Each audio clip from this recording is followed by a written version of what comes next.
네, 문재인 정부 출범이 100일을 넘어섰습니다. 문 대통령이 가장 강조한 것, 바로 일자리 창출이죠.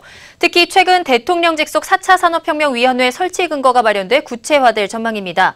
4차 산업혁명 시대의 도래에 발맞춘 정책과 그에 따른 일자리, 취업시장의 변화에 대해 마이더스 HR 박성규 대표와 함께 이야기 나눠보겠습니다. 대표님 안녕하십니까? 네, 안녕하세요. 네, 요즘 4차 산업혁명이라는 말을 정말 자주 듣게 되는데요. 4차 산업혁명이 뭔가요?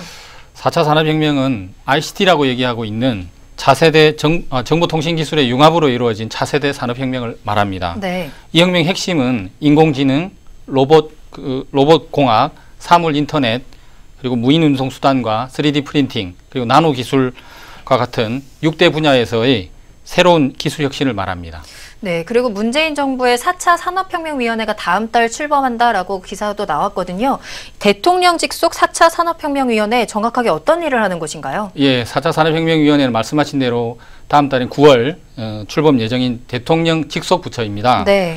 4차 산업혁명의 과학기술로 우리나라의 대형 사회 이슈를 해결하고 그 과정에서 개발되는 신기술이나 신사업을 통해서 일자리를 창출하게 됩니다. 또 이러한 성공적인 플랫폼을 세계화함으로써 인류가 당면한 문제를 해결하여 대한민국이 4차 산업혁명의 중심국가로 자리매김하고 인류의 지속가능 발전에 기여함을 목적으로 하고 있습니다. 네. 여기에서는 4차 산업혁명의 실효적 성공을 위한 33개, 33개 분야 핵심 전략 플랫폼 중심으로 네.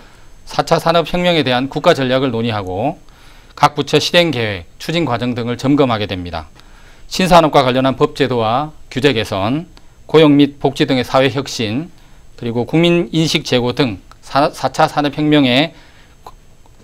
산업혁명과 관련된 이슈를 모두 다룰 예정입니다. 네, 그런데 4차 산업혁명위원회가 자문기구로 위상이 축소되지 않느냐라는 우려도 나오더라고요. 네, 그렇습니다. 앞서 국정기획자문위원회는 지난 6월 대통령 직속 4차 산업혁명위원회 위원장은 민간에서 맞대 네. 총리급 지위를 부여해 부처 간 조정 업무를 원활히 수행할 수 있도록 하겠다고 발표했었습니다. 네네. 그러나 어제 청와대가 효율적 운영과 실무 추진을 위해 위원장의 지위를 낮췄다고 발표했는데요. 네네. 이로 인해 당초 중앙부처 장관 15명 이상이 위원으로 참여하여 정부 모든 부처의 산업 전체를 아우르는 4차 산업혁명을 추진하겠다던 계획도 장관이 4명으로 줄어들면서 네. 9호로만 남은 채 민간실무위원회로서 정부 자문 역할에 그치는 것 아니냐라는 전문가들의 관측입니다. 네네. 이러다 보니 노동시장의 유연성, 기술 수준, 인프라 수준, 법적 보호 등의 다양한 지표에서 선진국에 밀리고 있는 상황이라 우려가 나올 수밖에 없을 것 같습니다. 네, 그럼 이제 취업시장 얘기로 좀 얘기를 해볼게요. 네. 그렇다면 4차 산업혁명화 시대가 오면 뜨는 직업들에는 어떤 게 있을까요? 아마도 많은 분들이 관심을 가지고 계실 텐데요. 네. 산업 및 시장 수요에 따라 기존 직업이 전문화되거나 새로운 직업이 등장할 것으로 예상되고 있습니다. 네. 새로운 첨단 산업과 연관된 서비스, 그리고 많은 직업과 일자리가 창출될 것으로 기대되는데 그중에서도 4차 산업기술직, 네.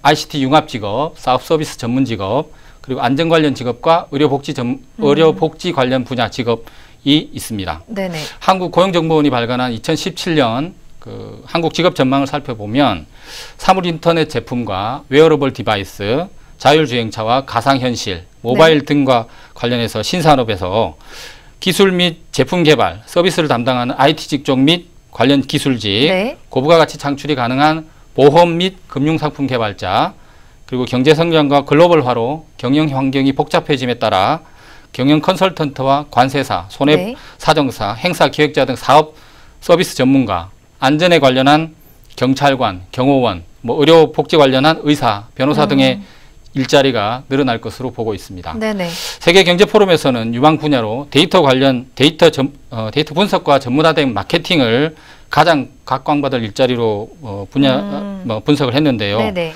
비즈니스 관리 및 재정 운영 관련해서 약 100만 개 정도. 100만 개요? 예. 네. 컴퓨터와 수학 분야에서 약 40만 개, 네. 엔지니어링 관련직에서 35만 개, 그다음에 세일즈 관련직에서 약 30만 개의 일자리가 창출될 거라고 보았습니다. 이외에도 미디어나 엔터테인먼트, 그다음에 문화예술 등의 직종도 유망하다고 보고 있습니다.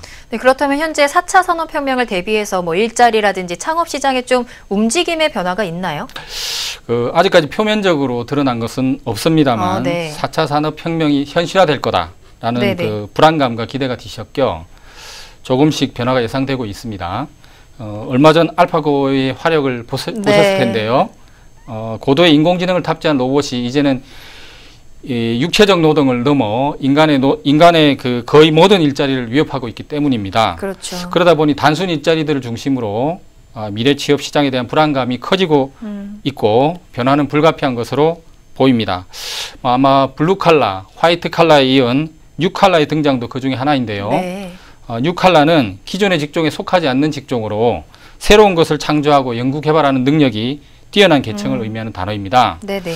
세계경제포럼에 따르면 4차 산업혁명으로 지금으로부터 3년 뒤인 2020년까지 약 710만 개의 일자리가 줄어든다고 합니다. 줄어든다고요? 예, 네. 영국 옥스퍼드 대학의 칼 프레이와 마이클 오스본 교수는 미국에서는 향후 20년 내에 47%가 컴퓨터나 로봇에게 일자리를 빼앗길 위험이 있다고 지적을 네네. 했습니다.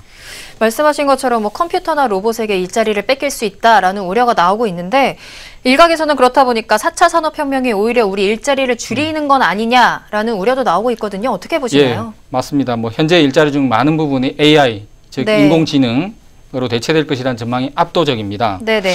세계경제포럼에서는 어떤 분야에서 얼만큼의 일자리가 사라지고 새롭게 생겨날 거라고 예측을 해보았는데요. 주로 반복적인 직업을 하는 직무에서 이러한 전망들이 두드러졌습니다. 관리사무직에서 약 450만 개, 제조생산직에서 약 150만 개, 네. 건설 관련직에서 50만 개, 네. 문화예술 미디어 관련직에서 약 15만 개, 법 관련직에서 약 10만 개의 직업이 사라질 네. 거라고 합니다. 네. 제조 생산직에서 약 150만 개의 일자리가 사라진다는 게 놀라운데요. 이러한 전망은 기계에 의한 노동력 완전 대체라기보다는 신기술 직업훈련 또 생산 방식의 전환 그리고 생산성 향상 가능성 등을 내포한 전망이라고 합니다. 네, 문재인 대통령이 일자리 대통령을 자초한 만큼 앞으로 이 4차 산업혁명이 일자리 창출에 더 큰 역할을 할 수 있기를 기대해 보겠습니다. 지금까지 마이더스 HR 박성규 대표와 이야기 나눠봤습니다.